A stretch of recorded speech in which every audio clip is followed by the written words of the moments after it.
Well, we're up to Proverbs chapter 27 now.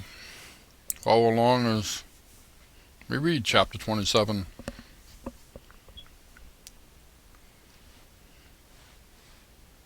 Boast not thyself of tomorrow, for thou knowest not what a day may bring forth. Let another man praise thee, and not thine own mouth, a stranger, and not thine own lips. A stone is heavy, and a sand weighty, but a fool's wrath is heavier than them both. Wrath is cruel, and anger is outrageous, but who is able to stand before envy? Open rebuke is better than secret love. Faithful are the wounds of a friend, but the kisses of an enemy are deceitful. The full soul loatheth the honeycomb, but to the hungry soul every bitter thing is sweet. As a bird that wandereth from her nest, so is a man that wandereth from his place. Ointment and perfume rejoice the heart, so doth sweetness of a man's friend by hearty counsel. Verse 10.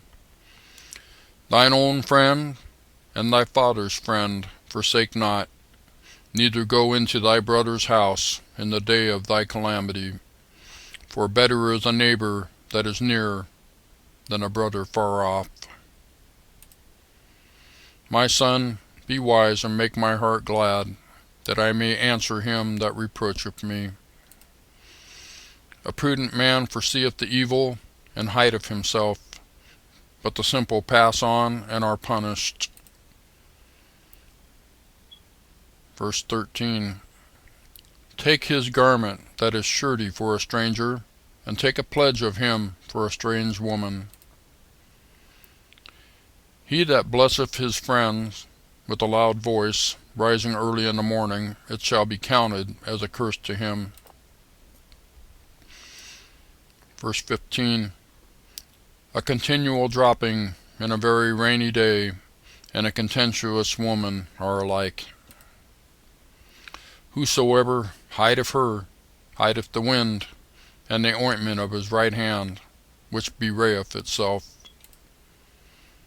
Iron sharpeneth iron, so a man sharpeneth the countenance of his friend. Whoso keepeth the fig tree shall eat the fruit thereof, so he that waiteth on his master shall be honored. As in water face answereth to face, so the heart of man to man. Verse 20. Hell and destruction are never full, so the eyes of man are never satisfied. As the finding pot for silver and a furnace for gold, so is a man to his praise. Though thou shouldest bray a fool in a mortar among wheat with a pestle, yet will not his foolishness depart from him.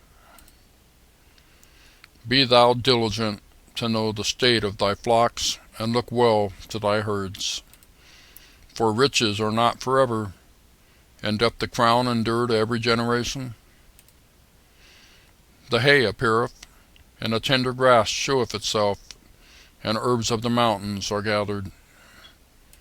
Verse 26.